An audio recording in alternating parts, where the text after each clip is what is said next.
Maintenant, pour la suite, nous rappelons que nous avons une direction bas, gauche, haut. D'accord. Ces trois quarts d'orientation nous permettent de nous repérer sur la nasse. L'axe des abscisses de la nasse, voilà, c'est celui-ci. L'axe des abscisses de la nasse, d'accord? C'est celui-ci. Je reprends. L'axe des abscisses de la nasse. C'est celui-ci. Donc la direction indiquée est bas, d'accord, gauche, d'accord, et haut. Donc, si je m'en tiens à l'axe des abscisses, on me dit dans un premier temps bas, c'est-à-dire en dessous de l'axe des abscisses. Voilà, le dessous de l'axe des abscisses, d'accord? Et ensuite, on me dit gauche. Donc, en dessous de l'axe des abscisses, mais à gauche. La fenêtre de gauche, c'est celle-ci, d'accord? À l'opposé, la fenêtre de droite, c'est celle-ci. Donc, en dessous de l'axe des abscisses, je m'intéresse à la fenêtre de gauche, d'accord? Qui contient cet ensemble. Et ensuite, qu'est-ce que ça dit? En dessous de l'axe des abscisses, voilà, c'est ici, fenêtre gauche. Voilà. Donc, je peux m'arrêter à ce niveau. Je ne suis plus obligé de m'intéresser à l'orientation haut, d'accord?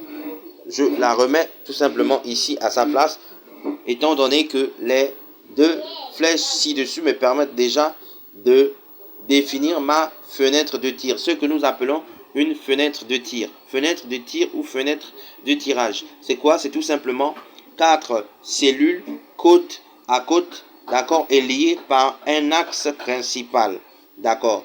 Voilà. Donc, pour justement savoir maintenant quelle est la question maintenant que l'on va se poser, c'est quel est le pion que l'on va tirer en premier, d'accord, entre ces 4 pions là, d'accord, parce qu'en réalité ces pions représentent des voies, d'accord, ces pions représentent des voies que nous allons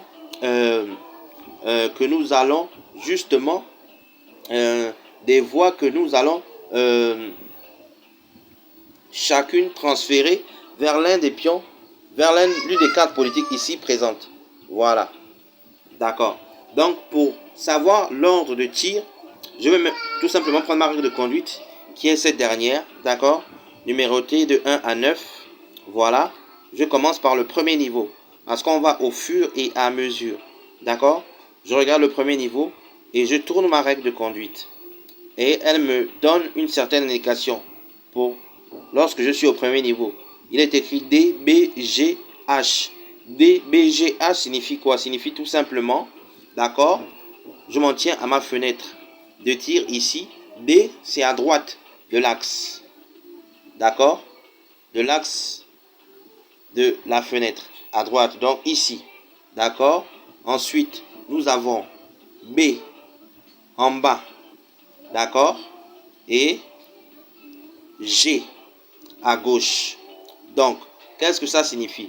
Ma droite, c'est par ici. D'accord? Donc, gauche, droite.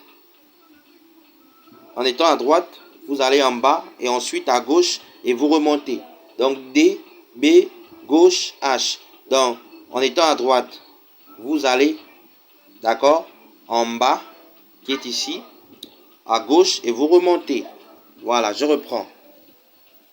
En étant à droite, vous allez, d'accord, en bas, ensuite à ma gauche et je remonte. Donc, le sens que je vais emprunter dans l'ordre des tirages est celui-ci. D'abord, je tire celui-ci, ensuite je tire celui-ci, après celui-ci et enfin celui-ci. D'accord? Tout est OK. Donc, on y va. Je tire le premier pion. Comme ceci, déjà, je l'ouvre et je vois à quoi il correspond. Il correspond à 15 voix. D'accord? Donc, ces 15 voix, je les attribue à la première carte qui a été tirée, c'est-à-dire celle de Papa Droku. D'accord? Ensuite, je viens à la carte suivante. Je l'ouvre.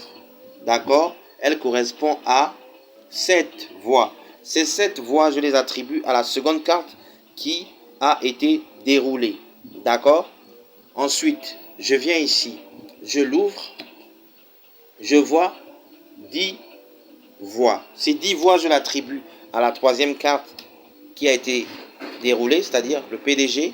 D'accord? Et enfin, pour ce premier tirage, sur cette première fenêtre de tir, j'ouvre cette cellule, sinon ce pion qui correspond à 12 voix. Ces 12 voix, je l'attribue à la quatrième carte qui a été déroulée.